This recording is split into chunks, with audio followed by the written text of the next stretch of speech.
everyone, welcome back to our sports podcast. I'm Blair. And I'm Serena.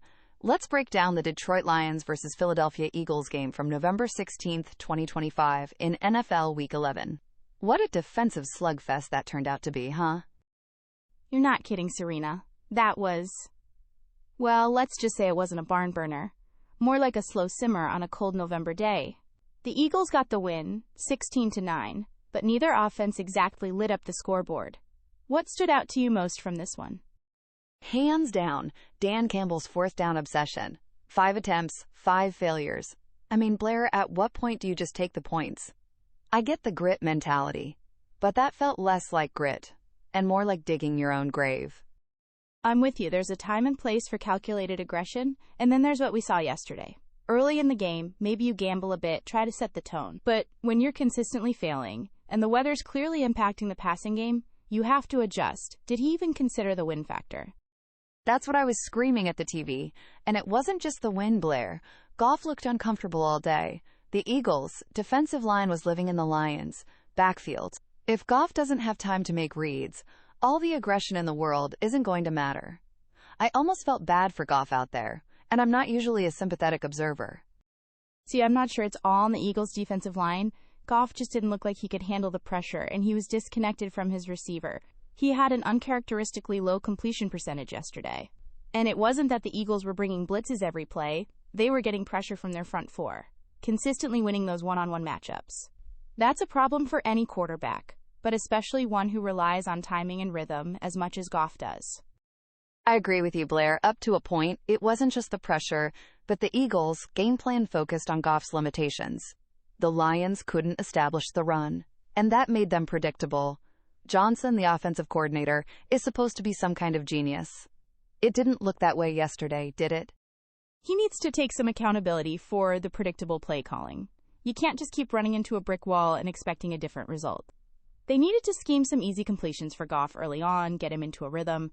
Instead, it felt like they were trying to force the deep ball into the wind.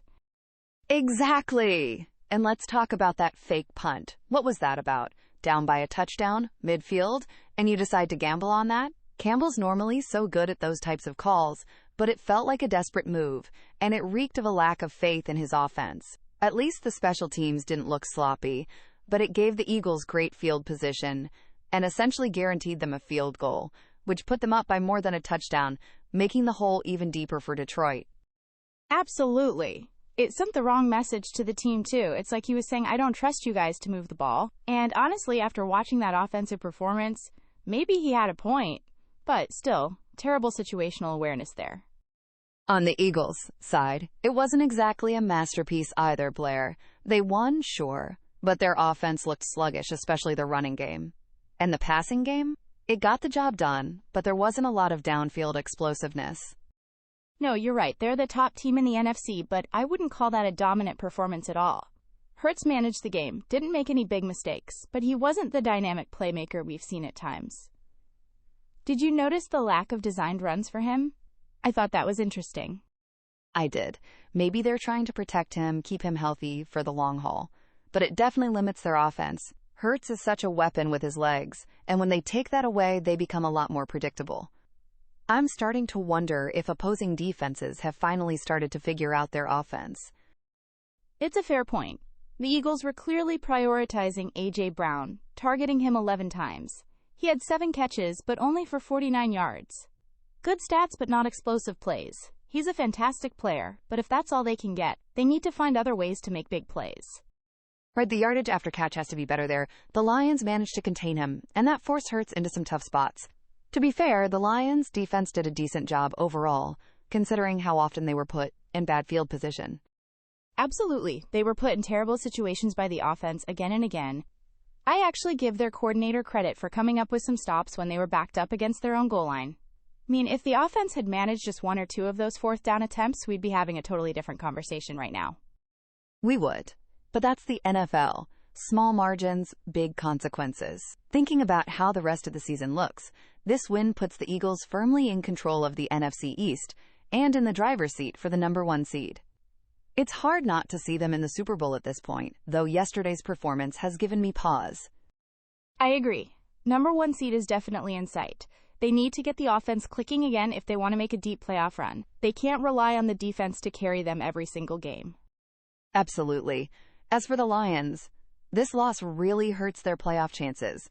They're in a tough division, and that was a crucial game to win. The Bears are making a run for the lead as well, making their playoff chances even more up in the air. Campbell is a good coach, and he'll figure out what went wrong, but they need to right the ship quickly. No question. The NFC North is a gauntlet. And with the way the Bears and Packers are playing, there's no room for error. They need to find some consistency on offense, and Campbell needs to be a little more judicious with his fourth down calls. He needs to have some faith in his place kicker when the wind is up and his quarterback doesn't look like he can complete a pass to save his life. Well, Blair, you took the words right out of my mouth. As usual. It was a hard-fought game that the Eagles eked out, but the Lions really beat themselves on this one with aggressive play calling and a quarterback that couldn't deliver. No doubt. A game of missed opportunities, questionable decisions, and a whole lot of defense. So overall, that Detroit Lions versus Philadelphia Eagles game was a surprisingly dull, disappointing, and frustrating experience from beginning to end. There wasn't much to love about it. That's our take on this game. Thanks for listening, and we'll catch you next time.